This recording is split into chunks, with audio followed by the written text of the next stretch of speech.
गोजीर kitchen गार्डनमध्ये आपले स्वागत आहे आणि आज आपल्याला करायचे आहेत खमंग काकडीचे थालीपीठ. तर अगदी चविष्ट होतात आणि पौष्टिक आहेत. लहान मुलांसाठी आणि वयस्कर माणसांसाठी देखील अतिशय चविष्ट. दह्याबरोबर किंवा तुम्ही लोण्याबरोबर देखील खाऊ शकता. तर चला जास्त वेळ नाही घालवता तयारी करूया.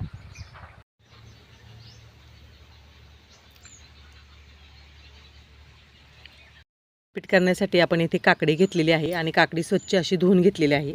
आता आपण कट करून घेऊया.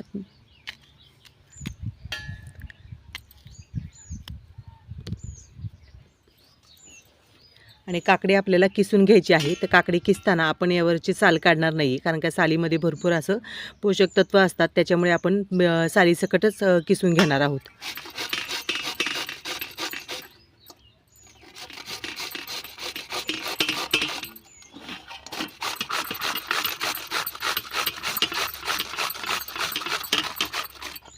हे पहा, छानपैकी अशी काकडी किसली जाते. काकडीमध्ये भरपूर प्रमाणामध्ये पाण्याचं प्रमाण असतं आणि मस्तपैकी अशी रसरशीत काकडी आहे.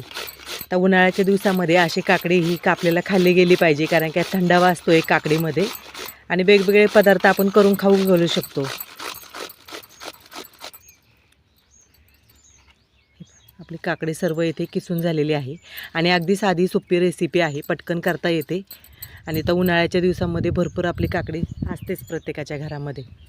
हे पहा, मस्तपैकी अशी रसरशीत काकडी आहे. आता यामध्ये आपण हिरवी मिरची आणि लसूणचं ठेचा केलेला आहे. आता तो टाकून घेऊया. त्याला जिरी पावडर वापरायची आहे, थोडीशी हळद. तर हे आपण मिक्स करून घेऊया.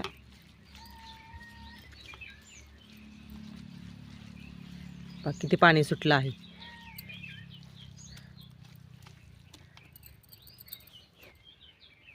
आता यामध्ये आपण गव्हाचं पीठ घेतलेलं आहे. गव्हाचं पीठ टाकून घेऊया. आता जेवढं काकडी किसलेली आहे त्यामध्ये जेवढं बसेल आपल्याला तेवढं पीठ वापरायचं आहे. आता यामध्ये आपण चवीनुसार मीठ टाकून घेऊया.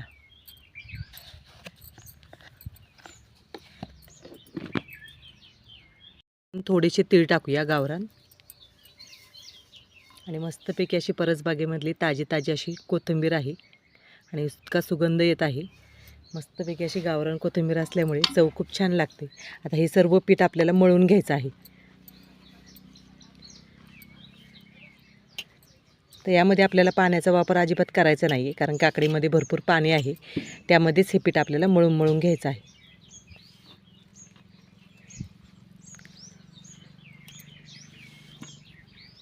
ते ना चांगलं असं भिजलं आहे. पीठ आता चांगलं मळलं गेलं आहे. अजिबात पाण्याचा वापर केलेला नाही आपण. त्याचमध्ये काकडीच्या पाण्यामध्येच पीठ चांगलं मळलं गेलं आहे. तर असंच पीठ तयार करून घ्यायचं. आता आपण चूल पेटून घेऊया.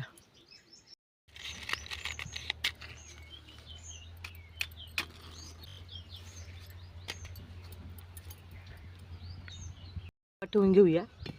मला आता गरम झालेलं आहे, चांगलं भिजलं पण आहे. आता थोडासा आपण पाण्याचा हात घेतलेला आहे. आता आपण थोडासा असा उंडा करून घेऊया.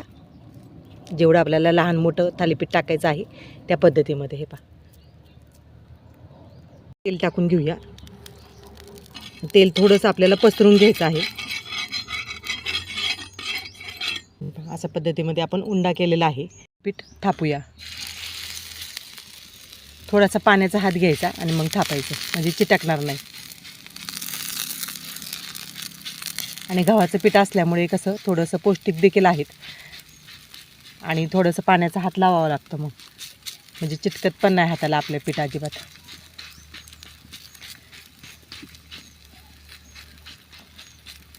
जास्त पातळ पण नाही करायचं आणि जाड पण नाही करायचं, मिडियम साईजमध्ये करायचं.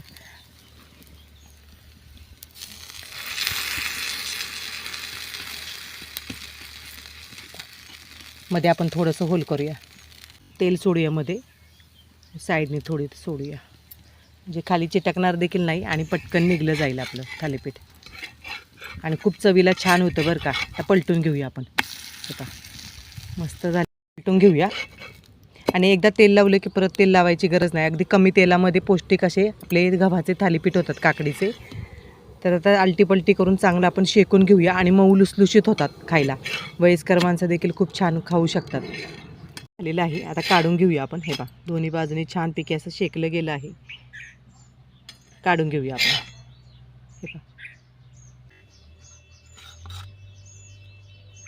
सर्व थालीपीठ आपण असेच करून घेऊया.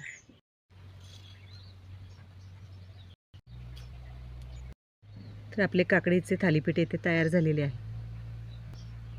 मऊ लुसलुशीत अगदी.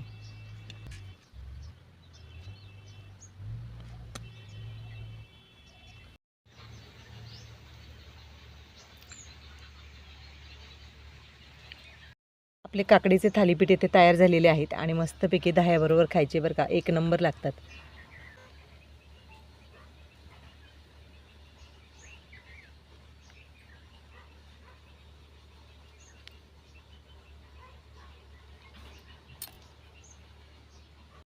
तुम्ही नक्कीच असे थालीपीठ करून पहा. अतिशय चविष्ट होतात आणि झटपट होतात. काकडीचे थालीपीठ जर तुम्हाला आवडले असतील तर हा व्हिडिओ जास्तीत जास्त शेअर करा, लाईक करा आणि सबस्क्राईब करायला विसरू नका. तर चला भेटूया अशाच एका नवीन व्हिडिओमध्ये. तोपर्यंत बाय बाय.